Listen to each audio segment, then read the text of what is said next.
Welcome back for another episode of Growing Mango Trees from Seeds. It's day 576. This episode spans more than 4 months of progress since the last one, and this clip was filmed just 3 days after the end of the previous episode. So there's that little red leaf at the top. I don't think it's going to get any darker than that. It'll probably just turn light yellow and then yellow green like the rest of these more developed leaves, and finally just take a few weeks to darken over time and elongate and grow until it's the same tone of green as all the older leaves. So this thing is coming along nicely. There is a little bit of burn, as I mentioned in the previous episode, for the few leaves that are facing the sunlight and getting the direct brunt of it every day.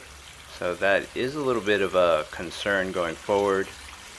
So I've been fertilizing the same way once every 2 weeks like this, and now that it's getting colder, there's just not that much of a need to water as much anymore.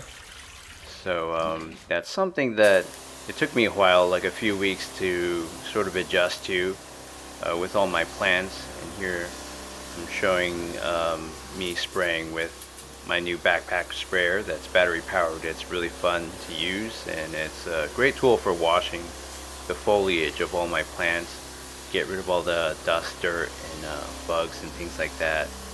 I haven't really had that much of a bug problem with this compared to on the balcony in the old apartment and back in the old days when this series started. So giving this thing a good washing and also wetting the soil at the same time.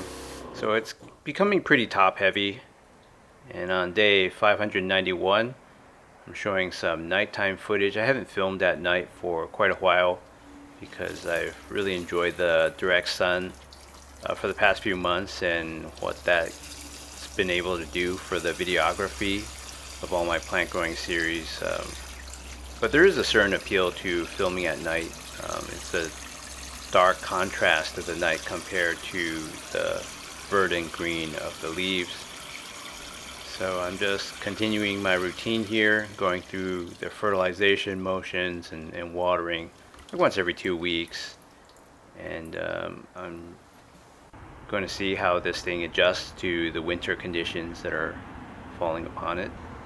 So this is myclobutano, a fungicide that I sprayed on some of my other plants, such as the pomegranate tree and other things such as the jackfruit, and it really helped with getting rid of powdery mildew and other problems. So it seemed like there was an explosion of foliage growth, and hence I'm going to apply some of this here.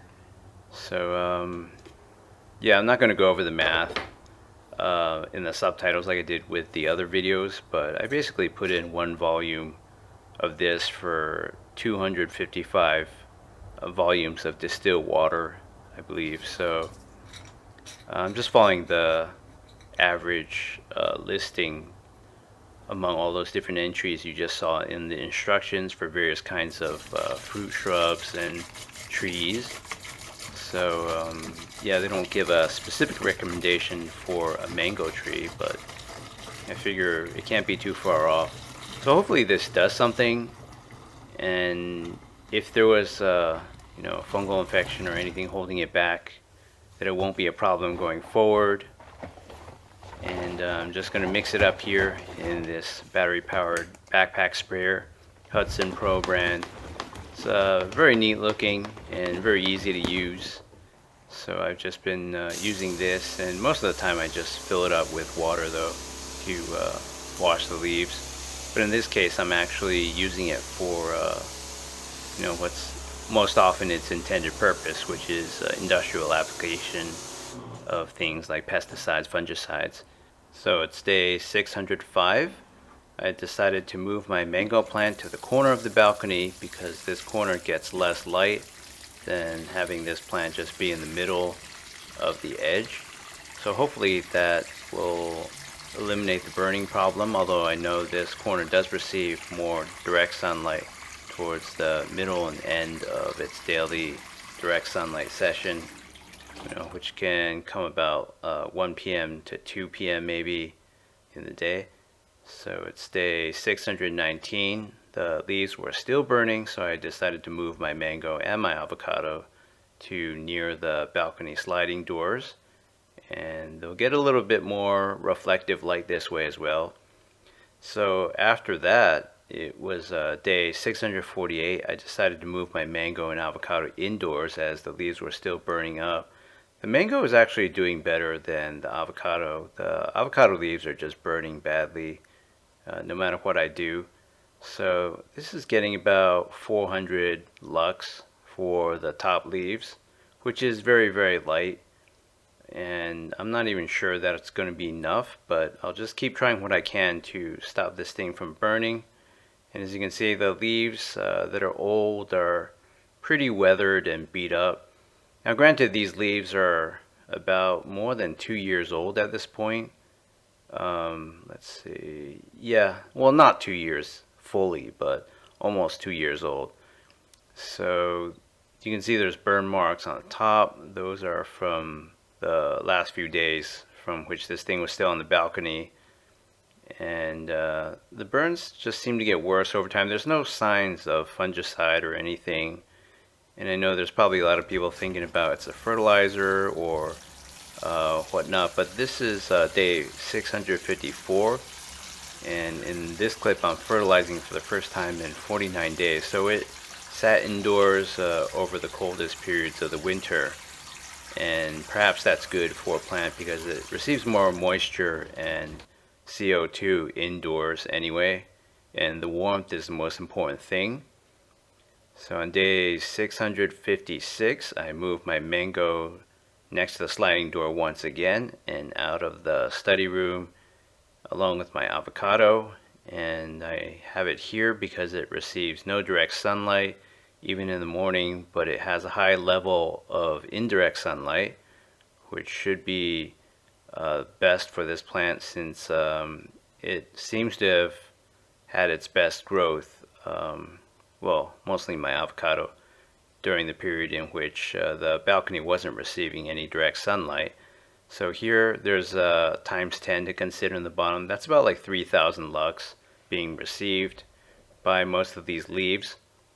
So that should provide for a lot more growth because 400 is basically darkness. And here you can see it sort of responded favorably to this light change, and it still has all the benefits of being indoors, higher carbon dioxide via me, and also just a lot more warmth, and especially during the nighttime.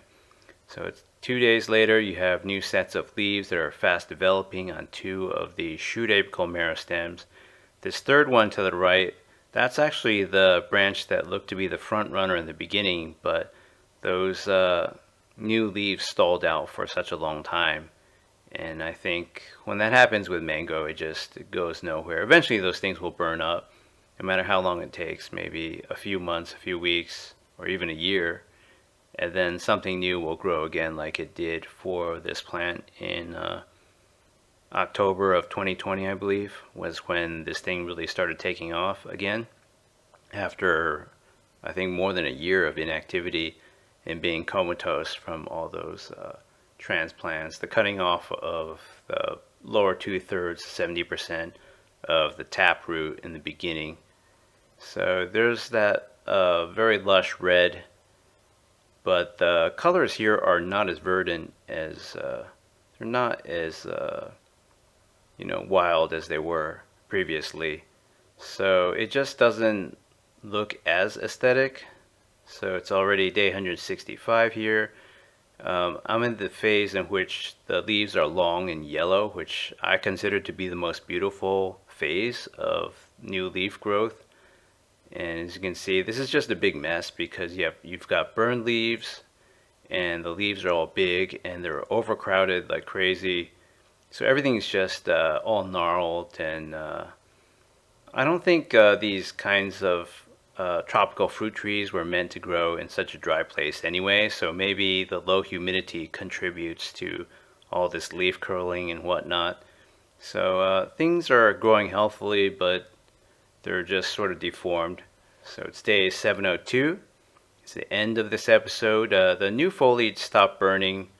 The old foliage, it looked like that before for many weeks already, so I don't think much changed there. And everything's becoming more of a dark green. And those new little leaves at the shoot apical meristem of the branch furthest away from where we're looking at right now, it's not really developing.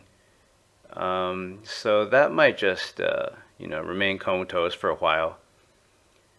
So the leaves are looking pretty healthy, and again there are some that just stay a very small size. So this is way too many leaves for such a small area. I hope the branches grow longer so we don't have this congestion, and the plant is getting more and more top heavy as leaves keep coming out at the top like that from 3 branches instead of 1.